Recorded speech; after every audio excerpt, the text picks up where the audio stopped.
Oh, die automaatkoffie is toch niet te zuipen. GTO's, mooie auto's, mooie locaties, goed eten. En wat mij betreft ook goede koffie. Maar ik weet een mooie plek.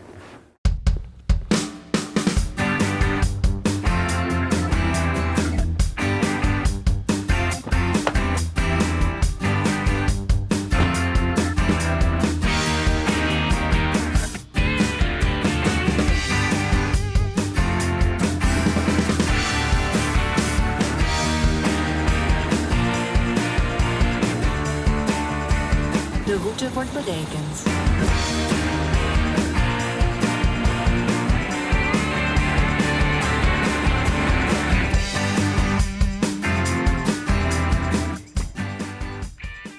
Nou, om de koffie te halen hebben we in ieder geval een goed vervoermiddel uitgezocht. Ik heb bij mij een verlengde S-klasse en wel in de vorm van een S400 Hybrid. Dat wil zeggen een 3,5 liter V6 met ongeveer 280 pk. En er komt nog een tiental pk's bij uit de elektromotor. En zo komen we over de 300 pk totaal. Het voordeel is natuurlijk officieel, hij is zuinig met een actieradius van tegen de 800 kilometer zo.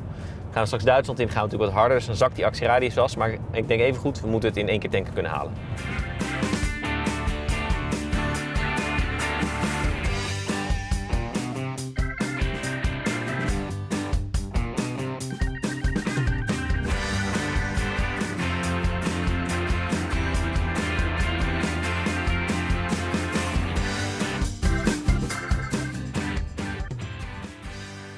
Nou, dit is een van de redenen dat de reis veel ontspannender zal worden in deze auto dan welke andere auto ook. We lopen in de file Duitsland in, de laatste ochtendspits, maar we hebben Traffic Jam Assist. Dus tot 40 km per uur hoef ik niks te doen. Ik hoef niet gas te geven, niet te remmen, ik hoef zelfs niet te sturen. Hij volgt de auto voor me. Ik kan hem even uitrekken. Of ik kan de krant gaan lezen eigenlijk. En het gevaar natuurlijk, wat gaan mensen doen in de praktijk denk ik? Die gaan met hun mobiel sms'en, twitteren, facebooken. Dat mag natuurlijk officieel niet. Hier, ik hoef niks te doen, hij stuurt zelf. Ik hoef niet op te letten, wat dan ook. En gaan we harder dan 40, 50, 60, dan even pang een alarmsignaal dat je even weer het stuur vastpakt. En dan rijden we weer verder. Hoe briljant is dat?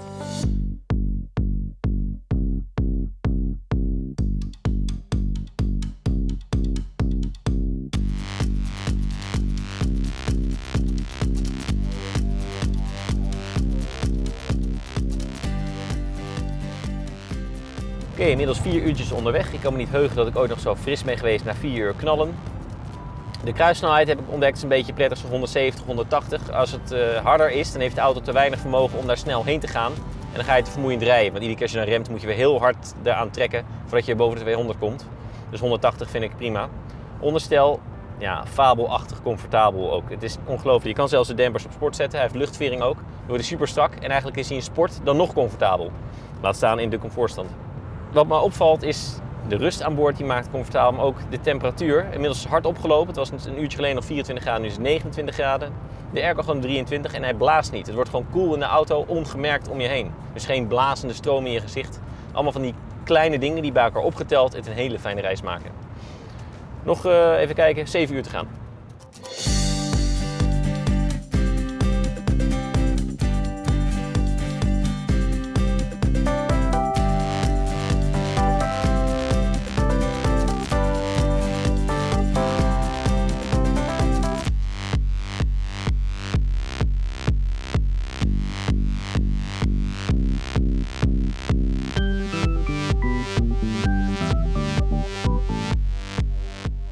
En weer 2 uurtjes verder, nu 2 uur in de middag, 6 uur onderweg en we hebben dik 700 kilometer afgelegd. En nog steeds niks in de handje, gewoon fris. Je merkt ook aan de lucht in de auto hoe schoon die is en dat je keel niet droog wordt, dat de airco niet te droog is. Qua zitten is ook top. Ik heb alleen een beetje, ga ik het voelen in mijn rechterbil en dat komt omdat het gaspedaal is zwaar. En dan moet je je hele been een beetje aanspannen om precies op één stand te houden. Je hebt natuurlijk nooit gelijke voet omdat je linkerbeen wat kan strekken. Maar goed, er zijn allerlei oplossingen voor. Massagestanden in auto's kennen we, maar deze Mercedes doet het nog een stapje verder. Een miljard opties zullen we maar zeggen. Hier verstel je stoel al, nou ja, zelfs het bovenste kan je weer apart en de hoofdleuning, of de hoofdsteun kan je apart en dan leunt het voor en achter en door. Maar hier kan je weer de zijkanten van de stoel instellen en de zijkanten van het zitvlak en de lendensteun kan omhoog en omlaag. En dan gaan we nog een keer naar en de schoudersteun kan zelfs apart naar voren, zie ik hier, en dan gaan we naar de massage.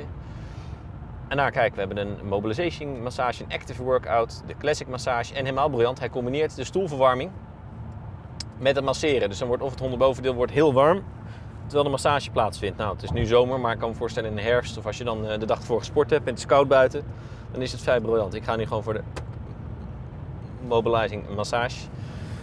En die houdt me weer fris en alert. Maar ik heb wel behoefte aan koffie inmiddels eigenlijk.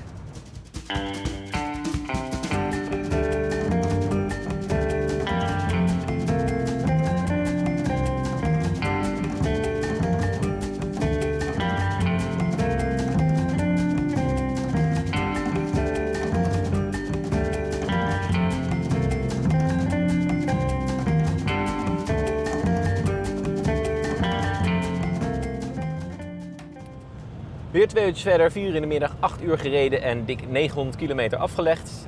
Iets minder soepel nu. Het is heel slecht weer ineens, heel veel regen. Daardoor rijdt men langzamer, ook wat files. Heel veel bouwstellen hebben we ook gezien. En de combinatie regens en bouwstellen is helemaal een drama. En het ergste, dat vlak voor Innsbruck was een tunnel afgesloten omdat er een vrachtauto geschaard was. Gelukkig kregen we de melding op tijd, vlak voor Ulm. Dus via München en Germerspartengieren rijden we nu om. Maar ja, dat kost zeker 40 minuten extra. Dat wil zeggen, nog langer geen koffie.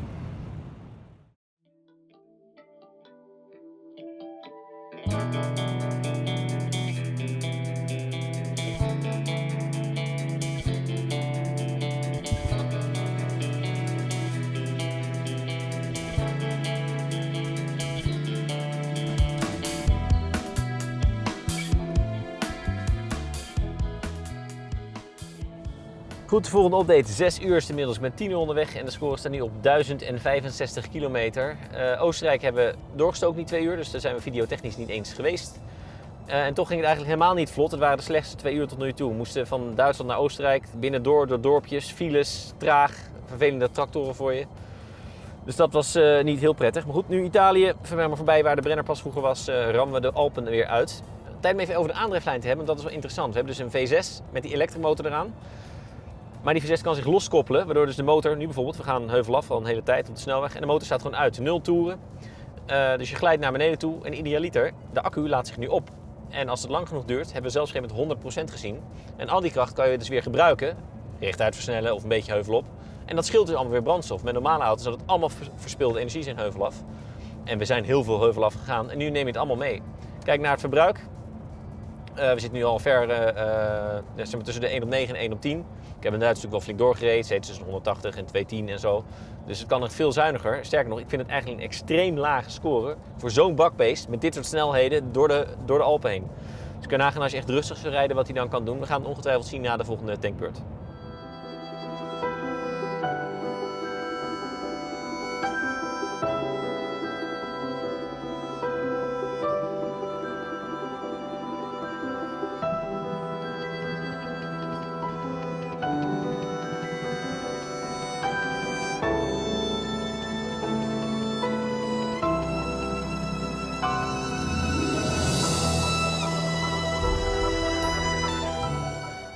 Bijna resultaat.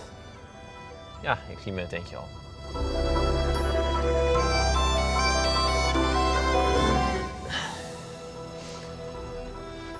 Zo, koffie.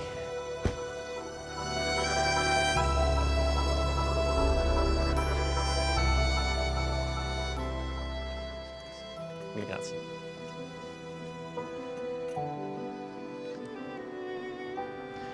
Nou, de eindscore was ook dankzij het omrijden 1254 kilometer. Met een verbruik van 10,4 liter per 100. Wat ik extreem netjes vind, want ik heb echt doorgeplankt. En dat ding is natuurlijk geen lichtgewicht. Maar ja, echt een uitdaging is het ook weer niet. Want dit doen we bij Autoweek eens in de 2 maanden wel. Even gewoon 1200 kilometer rijden op 1 dag in je eentje. In een Dacia Duster of in een Clio. Dus in een S400, appeltje eitje. Want de uitdaging begint nu pas. De koffie was lekker, dus een pakketje ook. Ik ga nu weer terug naar huis. Ik ben er dan denk ik zo 9:30, 9 uur 's ochtends. Rit door de nacht. Ik ben benieuwd hoe lang het volhoudt.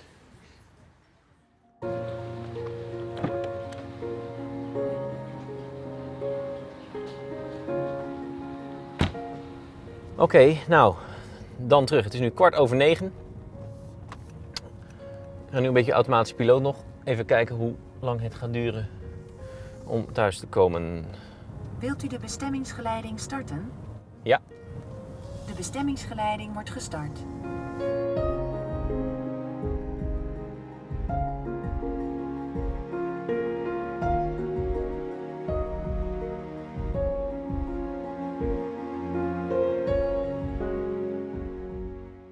En inmiddels alweer bijna 2 uur onderweg. Het is nu 11 uur 's avonds. Ik heb nog 981 kilometer te gaan. Ik ben een paar kilometer af van de grens tussen Italië en Oostenrijk. Het tempo ligt wat lager, zeker omdat die snelweg van Italië omhoog is heel bochtig. En dat is natuurlijk wel gaaf rijden, maar in het donker heb je minder overzicht en gaat mijn snelheid dus ook wat omlaag. Dus ik ben wat braver bezig eigenlijk nu. Een paar dingen vallen op. Ten eerste verlichting aan boord. Geweldig hoe dat rust brengt. Dashboardverlichting kan je natuurlijk zachter zetten, maar de sfeerverlichting is heel mooi. Ik heb ook naar rood gezet. Je kan alle kleuren kiezen, want rood is natuurlijk 's nachts het prettigst voor je ogen. En dan meteen iets fantastisch, de verlichting van de auto buiten, zeg maar, de xenonverlichting. Wat die automatisch, hoe die zich aanpast. Hij ziet het verkeer, hij ziet de wegen, hij ziet verblinding van verkeersborden en hij neemt dan af. En als je langs een bergwand rijdt, dan zie je gewoon, als je een auto voorbij bent, hop, hoe ver die lichtbundel weer gaat en dat je honderden meters ver kan kijken. En ook dat brengt gewoon weer rust in de auto en maakt het weer comfortabeler rijden.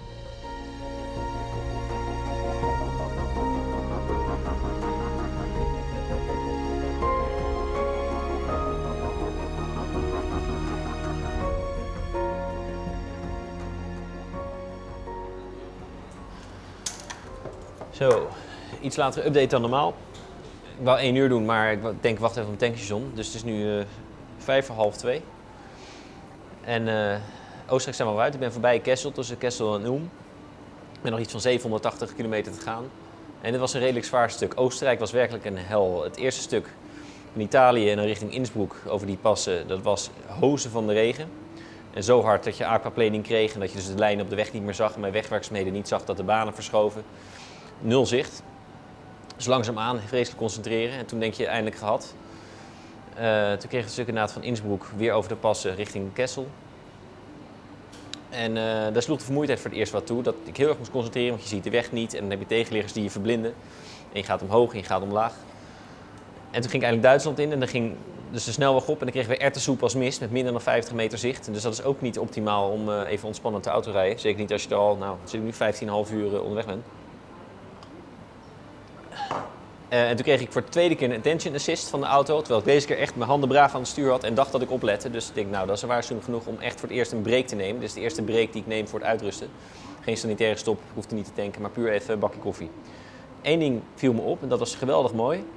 In de mist kan je die lichtsystemen van de Mercedes heel mooi zien. En als je op een gegeven moment een auto inhaalt, doet hij overal groot licht. Behalve bij die auto is 1 zwart vlekje en dat zwarte vlekje schuift dan zo op als je de auto inhaalt. Dus je hebt groot licht rechts van de auto en links van de auto.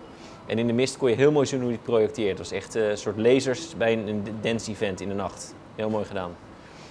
Ik merk nu wel dat snelwegrijden relatief ontspannend is. Dus als ik hier even zit, een kwartiertje, koffie op heb ik alle moed dat ik gewoon weer door kan. Merk ik dat het op een gegeven moment niet meer gaat. Dan ga ik stoppen en dan schop ik mijn cameraman wakker. Want die heeft net al lekker kunnen pitten met de stoel in de KLM Business Class stand. Straks niet meer, Erik. Proost.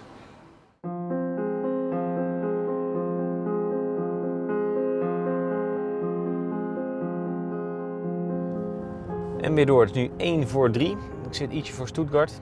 En ik moet zeggen, ik voel me eigenlijk fitter dan net. Die break, het was goed. Even een broodje eten, even een bak koffie. En die Red Bull heb ik nog niet eens aangeraakt. Die is reserve voor straks.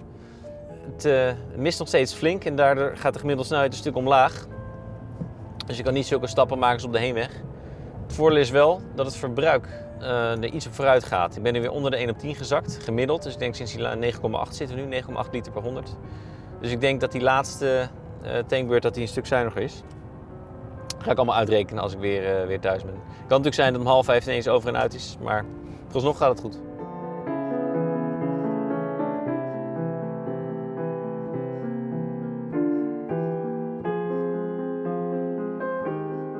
Goedemorgen, het is nu 1:05. Het tempo ligt inmiddels lekker hoog. En de biologische klok zegt dat het ochtend wordt, dus ik word gewoon weer wakker, ook al heb ik niet geslapen.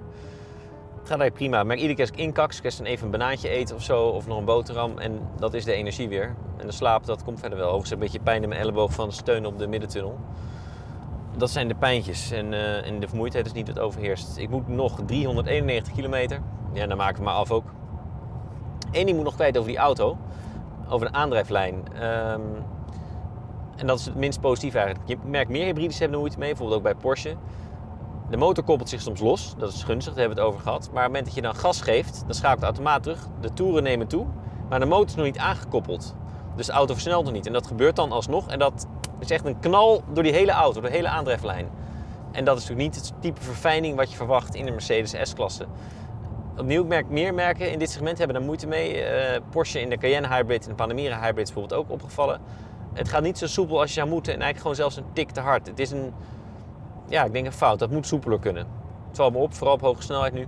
Toch nog even noemen.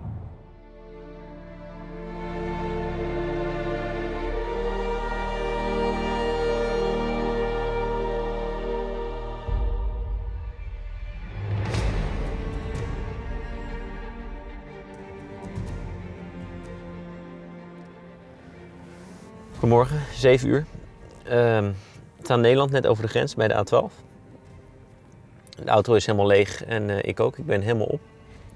En daar ook klaar mee. En het is eigenlijk toeval dat we in Nederland zijn. Als ze nou file hadden gehad waar een Keulen geweest, was ik ook gestopt. Het is nu echt, ik ben echt klaar.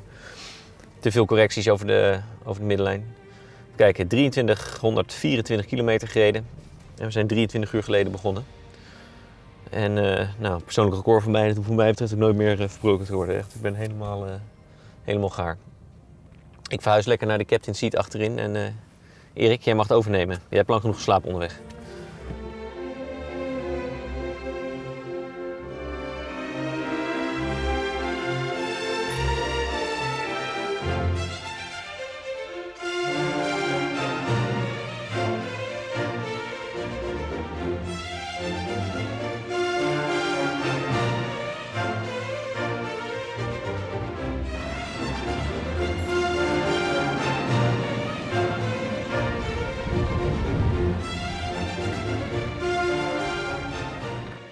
Oké, het is 8:30, zo'n 24,5 uur naar vertrek.